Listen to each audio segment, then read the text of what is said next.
J'étais à Marseille la semaine dernière, je termine la conférence, il y a une personne qui vient me voir qui me dit « Rav, ça vous embête pas de me ramener quelque chose en Israël, s'il vous plaît ?» Il me dit « C'est un tout petit truc, c'est pas volumineux, c'est pas lourd. » Je lui dis « Avec grand plaisir, monsieur. » Il me donne le paquet. Il me dit « Rav, je vous dis ce que c'est. C'est un cadeau pour mon ex-femme. » Je le regarde, un peu choqué. Je lui dis « Votre ex-femme ?» Et là, écoutez bien ce que cette personne me dit. Il me dit « Oui, Rav. Mon ex-femme et moi, depuis qu'on a divorcé, on a gardé d'excellentes relations. Je lui fais très souvent des petits cadeaux. Après notre divorce, je lui ai acheté un appartement. Et je fais en sorte que mon ex-femme ait exactement le même train de vie qu'elle avait lorsqu'on était mariés. » Fin de l'histoire. Malheureusement, mes amis, notre communauté est frappée par un fléau qui s'appelle le divorce. Et parfois, ces divorces sont une source de haine, de méchanceté, qui n'a parfois aucune limite. Alors, on remet les choses dans leur contexte. On t'a pas demandé d'acheter un appartement à ton ex-femme après le divorce. On t'a pas demandé de lui payer sa voiture, ses vacances, ses bijoux, ni de lui faire des cadeaux. Non. Mais ne la fais pas souffrir. Ne le fais pas souffrir. Parce qu'évidemment, ce que je suis en train de dire maintenant, c'est évidemment pareil des deux côtés. Pourquoi tu veux lui enlever la garde des enfants? Pourquoi tu lui donnes pas son guette? Mais Rav, elle m'a fait trop souffrir, cette femme. Elle m'a fait voir l'enfer, cette femme, je vais la pourrir. J'entends. Une personne qui a souffert. C'est difficile de faire du bien et c'est difficile de ne pas faire du mal. Alors écoutez cette petite histoire. S'il vous plaît, écoutez cette petite histoire. Le Harizal, il était de passage un jour dans un village. Il s'arrête dans une maison pour demander l'hospitalité. Ils le reçoivent.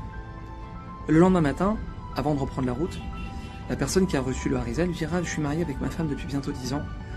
Ma femme n'arrive pas à tomber enceinte. Si on peut avoir une bracha du Rav, s'il vous plaît. » Le Harizal, il ferme les yeux comme ça pendant quelques secondes. Il lui dit « Derrière ta maison, t'as un poulailler. T'as un poulailler.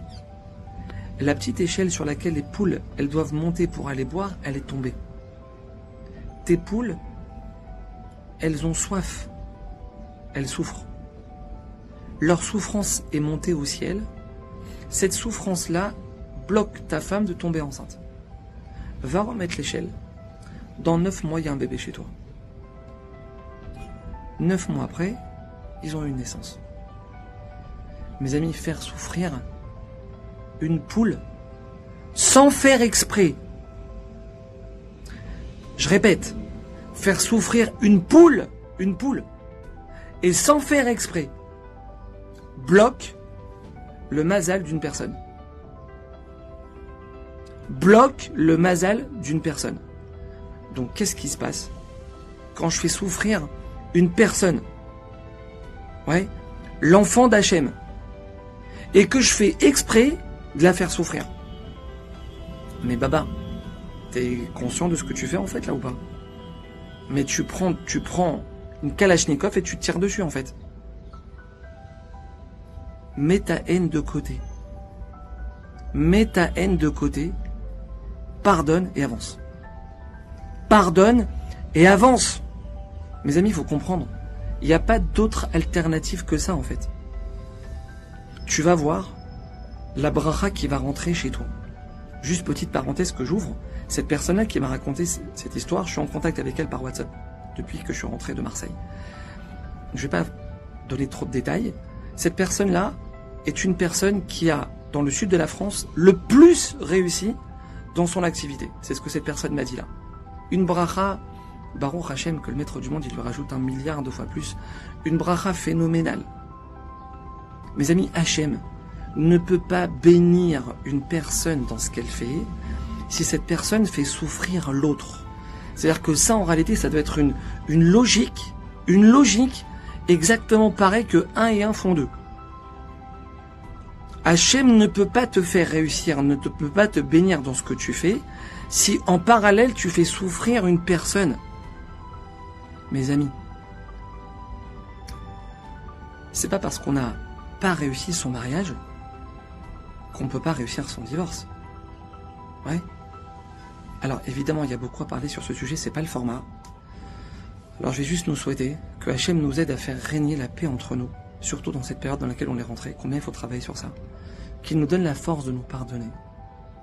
Qu'il nous donne la force, et Bémet, il faut beaucoup de force pour ça, de pouvoir rendre le mal par du bien. Rendre le mal par du bien. Alors je compte sur vous pour partager cette vidéo le plus possible, s'il vous plaît. Une magnifique semaine pour tout le monde, et que des bonnes nouvelles, amen.